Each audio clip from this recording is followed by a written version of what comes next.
Anthology on the bad, short-lived, and forgotten shows and events in TV history. You are listening to It Was a Thing on TV. Trust me, I know what I'm doing.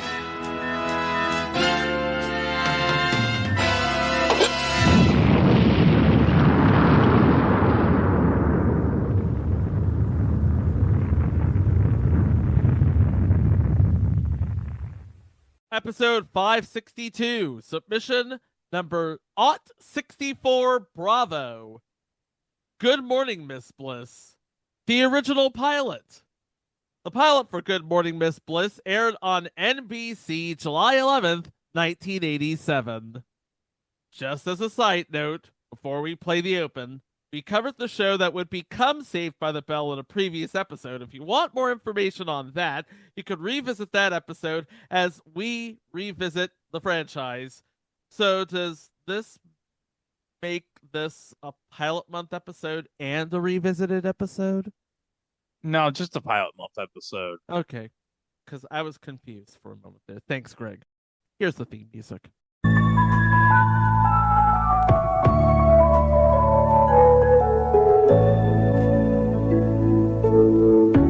Looking back, it's plain to see the dream was always here in me. Day by day, year by year, through the laughter and the tears, I knew the dream was getting near. Somehow, some way, my heart knew that someday I'd feel the way that I feel today. Somehow, some way, my heart knew that someday I'd find the place that I always knew. Find my dreams are all coming true. Find the love that I found here with you.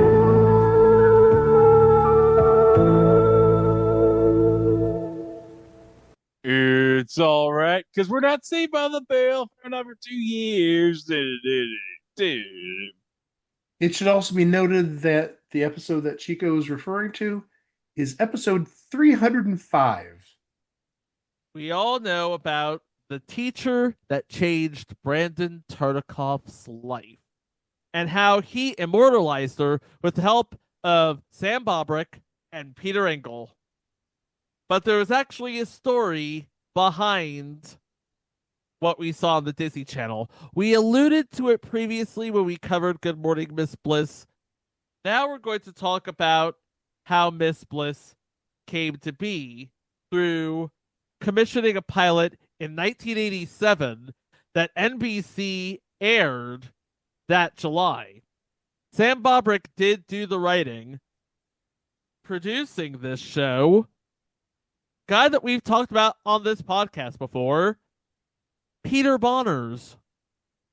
I don't think he's ever done anything, either Good Morning Miss Bliss or Saved by the Bell, but by this time, he's pretty much a big deal. Suffice it to say, NBC was looking at this show as the next great family hit, I guess you could say. I may not be the biggest Saved by the Bell fan, but I never recall seeing Peter Bonners' name in the credits. NBC made the then landmark decision to air the pilot in primetime before the series was even ordered. It aired as a one-off in July, and the only thing connecting it to the franchise, aside from a couple of character names, which we will get to, was Haley Mills as Carrie Bliss. A teacher with a heart of gold. A teacher whose job does not stop when the final bell rings. In this particular pilot, she's not just a teacher, she is also a newlywed. And in this particular turn of events, she's juggling 6th grade, not 8th grade, and newly wedded Bliss It's the sort of crisis that gives birth to the episode's title, What Now, Mrs. Davis? In this version of events, Miss Bliss is married to a guy by the name of Charlie Davis, played by a guy by the name of Charlie Siebert. He of Trapper John and many episodes of Pyramid. Can we just say that Charlie Siebert probably is like one of the greatest pyramid celebrity players of all time? Well, it extends past Pyramid too. He did other shows. He did Blackout. He did A Week of Go. We covered that in episode 72. So he was a fan of the game shows, not just Pyramid. Wasn't he also on at least 1 week of Match Game Hollywood Squares Hour? I think he was. Yeah, Charlie Siebert did the 6th week of Match Game Hollywood Squares in 1983, and he did the week from June 18th to 22nd of 84. We also had Tina Palladrino, which is Carrie's best friend, but not played by Joan Ryan in this pilot, played by a lady by the name of Maria O'Brien. And the most prolific thing I could see that she's done was 13 episodes of The Life and Times of Eddie Roberts. She did do an episode of Beyond Belief, Fact or Fiction, believe it or not. I don't know. Was it a shoot story or was it a work story? We don't know. Get this, guys. She played 2 different characters on 2 different episodes of Jake and the Fat Man. Oh, yeah. Because we got to get William Conrad involved in this. Other coworkers included the assistant to the principal, Lonnie Maple, played by Julie Ronnie, who is best known for 149 episodes as Lake and Lockridge of Santa Barbara. And not Richard, but Principal Gerald Belding was played by Oliver Clark. Oliver Clark, best known for 20 episodes of something called The Two of Us, but played Joe Carruthers in the feel-good film of the holidays of 1988, Ernest Saves Christmas. Oh, Ernest Saves Christmas. It's right there in the title. Ernest is going to save Christmas. And of course, I'm guessing by extension, Vern's going to help save Christmas. But he did appear as John Doe number 6 in Saint Elsewhere.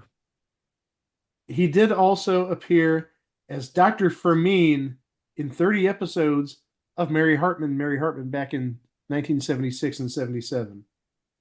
Because remember, that was a big show back then. And then we have an unnamed elementary school where the 6th grade is the top of the pecking order with the following students. This is all in Indianapolis, mind you. As Georgie Winslow, who happens to have a crush on Miss Bliss, Matt Shackman, JR from Just the Ten of Us, also created WandaVision, among other things. And you forget that he's directing the Fantastic Four movie that's coming out in like 2 months. And he's directed 43 episodes of It's Always Sunny in Philadelphia. Playing Bobby Wilson, Jaleel White. You know him from Flipside. You know him from Sonic the Hedgehog. And of course, there's that thing he did on Friday nights where he played the biggest nerd ever possible in Family Matters. And let's not forget, him and Eddie ate Waldo's cake in the Boom Boom Room episode. That was when him and Maxine were busy going to the movie theaters seeing the hit movie, Anything As Long As I'm With You. And then we have Adam Moncrief, a guy who wears suits, carries a briefcase, and has a pack of business cards with his name and student. Adam Moncrief is played by Brian Austin Green, Who I believe at this point would be playing Brian on Knots Landing. Yes, he would be. Hold on, I should mention that there's this, I forget this plot point in like either season 7 or season 8 where Olivia is using Brian as a drug mule to pass drugs around or get the payments for her. Because as you know, around this time, Olivia is like a big drug user at this point. Here's the funny part. Like, he doesn't have, I guess, the money to pay the drug dealer. And do you know who plays the drug dealer? A pre-Twin Peaks Dana Ashbrook. Who we discovered before the show, before we, talking about what we're going to do tonight, is actually the brother of Daphne Ashbrook, who played the companion to the 8th Doctor in the Doctor Who movie. Which we covered a couple of pilot months ago. I think it was the 2021 pilot month. Technically not even part of pilot month. That was part of a Doctor Who anniversary, I'm guessing. I think that was the 25th anniversary of the TV, but it happened to fall in pilot month, too. Then we have, as Bradley, Gabriel Damon, best known as the voice of Littlefoot in the Land Before Time movies. Most notably, the ones released in the theater, not the ones that were directly released to video. There are like damn near 80 of those direct to video. And then the last classmate to sort of kind of be credited as a regular, Samantha Mills. She's done nothing of note. She plays Wendy. She's incredible. We move on to the guest students. Britton Elliott as Janet Hillhurst, Andrea Messersmith as Laurie, Josh Goddard as Stephen, but the big one, the one that gets the focus in this pilot, guy by the name of Michael Thompson, who just moves to Indianapolis and thinks it's the pits, Jonathan Brandis. Talking about Neverending Story 2, talking about Sequest. But I will say, Ladybugs, all-time classics, as I always want to say on this podcast, should have won all the Oscars in 1992. Mike, would you agree it should have won all the Oscars in 1992? You've made this case before. This isn't the first time you've done this argument about how Ladybug should have swept the Oscars back in 1992. Yeah, it was the pinnacle of cinema. I never saw the movie, so I can't answer that question. Now you're going to want me to watch Ladybugs, I'm sure. Yes. Let's talk about the first day of school here in Indianapolis. It's the first day of school. Miss Bliss just got married. Now she's Mrs. Davis, but at school, she's still Miss Bliss. Her first assignment to her kids, the most important person in your life. Late coming in and already causing issue is Michael Thompson. Miss Bliss wants to help, but Michael says he doesn't need anyone's help. And Mr. Belding, being Mr. Belding, he says, just teach, don't get involved. And this is after he catches Miss Bliss looking through his student files from Michael Thompson's file to wonder what his issue is. Charlie, who's just moved to Indy, met Miss Bliss over the summer, and then got married to her, is moving into his new wife Stiggs, and so is his furniture and his pinball machine. Michael, for reasons I can't figure out, finds Miss Bliss's house and tells her that he's leaving the class, he's running away from home, and his brother is dying. Oh, no. The next morning, Charlie wakes up, finds Miss Bliss making her coffee and her breakfast, and he learns the hard way that Carrie honestly doesn't believe that the day doesn't end when the final bell rings. He says, and I quote, "I always thought being a teacher ended at 3 o'clock. To which Miss Bliss replies, "Charlie, those are my kids. I can't just turn it off when the bell rings." He walks off in a huff saying, "We'll talk more about this tonight when the PTA meeting lets out." Turns out Michael spent the night at the Davis house. Miss Bliss wants him to talk to his parents, but he won't do it because he thinks his parents are just going to lie to him.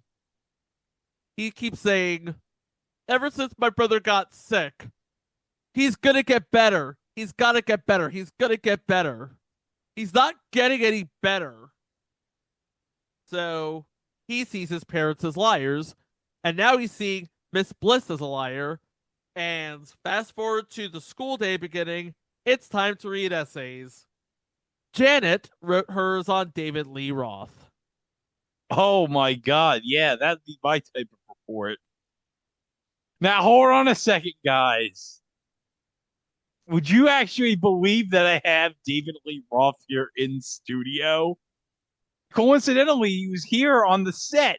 So, David, I want you to answer for everybody on this podcast. Are you really David Lee Roth?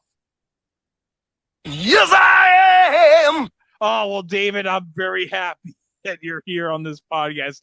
Aren't you glad to be part of this podcast with us today? Oh, yeah. Oh, man. Well, David, I gotta ask, are you a big fan of Saved by the Bell? Oh, yes. I know. I mean, it's such a great show, Saved by the Bell. I mean, let me guess. Your favorite character on Saved by the Bell was Screech, obviously. Man, David, I gotta ask you. You heard Greg talk about Morgan Fairchild not one episode ago. Your thoughts on Morgan Fairchild? Oh,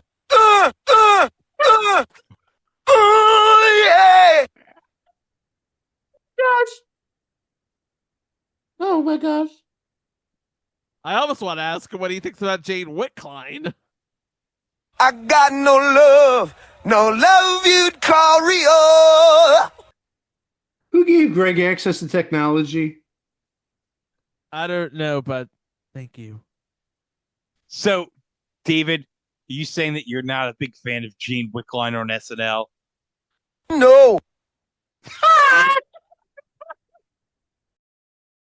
Hey, David Lee Roth, what would you say if somebody crashed your really expensive Corvette and totaled it? God damn it, baby, no, I ain't lying to you. I'm only gonna tell you one time. Ah, yeah. Again, I ask, who the hell let Greg access technology? What are you talking about? That was actually David Lee Roth that was here in the studio with us. Well, technology is a very broad term. Literally, we are using technology right now to record this. So I was referring to that. Who the hell let you on Zoom? Anyway, so Janet wrote hers on David Lee Roth. Yeah! Oh, sorry. Which was awesome. Adam wrote a 15-minute treatise on Ronald Reagan. Because of course he did. Hey, Greg, see if you can find a Ronald Reagan soundboard. Will. Georgie wrote one on Miss Bliss, and she cuts him off before it gets a little too PG rated. Oh, for the record, there is a Ronald Reagan soundboard out there. Michael returns to class, and he wants to read his essay on Billy. It gets very emotional, and this is where we see the flashes of brilliance that would be Good Morning, Miss Bliss. That would be the hallmark of that series. We see a teacher who doesn't just want her students to succeed. She wants them to know that someone genuinely cares for them. And the day ends with Charlie bringing his favorite teacher in the world, a frog, because he's got a bad grade at being a husband, an apple, because he wants a better grade at being a husband, and a rose. A reminder that he didn't just marry her, he married the life. And that's it. That's the pilot. Like I said, We saw the brilliance that would be Haley Mills in this incredible role. We saw the genesis of a handful of child actors of the day. We saw a lot of chemistry, but not a lot of flashes of the adults. The one thing I didn't see was focus. We know this is about Miss Bliss, but was it going to be about Miss Bliss as a teacher or Miss Bliss as a newly wedded spouse trying to get on with her new husband? Or Miss Bliss as part of the educational cog of Indianapolis? I didn't get any of that. What did you think, Greg? Yeah. I mean, it's basically what the show would be, but it's just, you can tell there's something missing in it. Well, there's definitely something missing to it, but the thing of it is, people did watch it. A lot of people watched it. It was actually leading its time slot on July 11th, 1987, in the middle of the summer when we have repeats and movies and repeats of movies, and then what Fox was airing.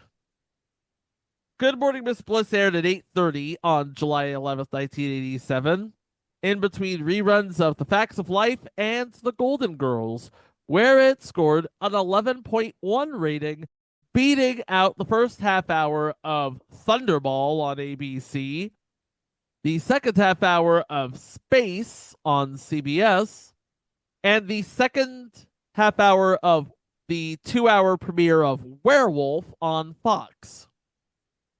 Good Morning Miss Bliss was not hurting in the ratings, and they did make an effort to get it an audience, but ultimately they decided they weren't going to pick up the series without extensive retooling.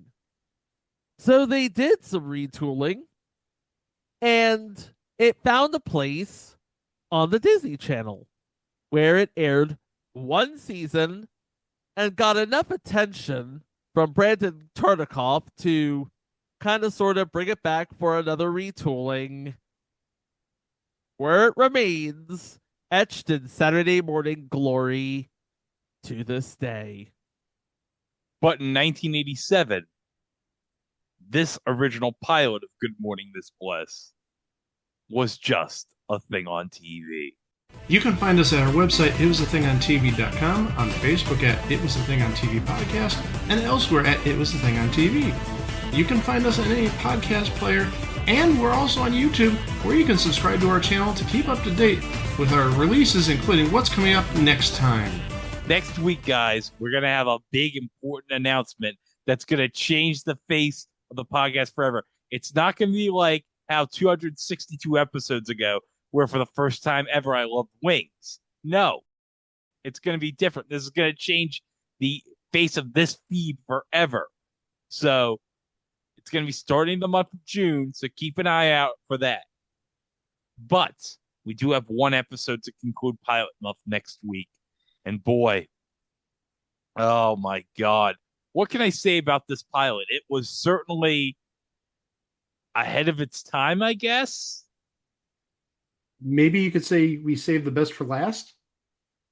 Yes. Maybe you could say it's not exactly what it says in the title. It's more of a vibe. Yeah. I was thinking of going to a mall for this, but it's not a mall. But you'll find out more about that next week, right here. It Was a Thing on TV. That was Chico. That was Mike. And I'm Greg. We'll see you with our episode to conclude Pilot Month next week. Wow. Now, hold on. I didn't get to thank Dave. Dave, I want to say thank you for attending this episode today with us. Damn! Oh, man. Now, David, I got to ask, what do you like to do in your free time? Oh, God, I'm running! Ah, yeah! Yeah, David, I know you like to run a lot. I mean, A big rock star like yourself, you do like to run. Yeah! Got a question for Mr. Lee Roth.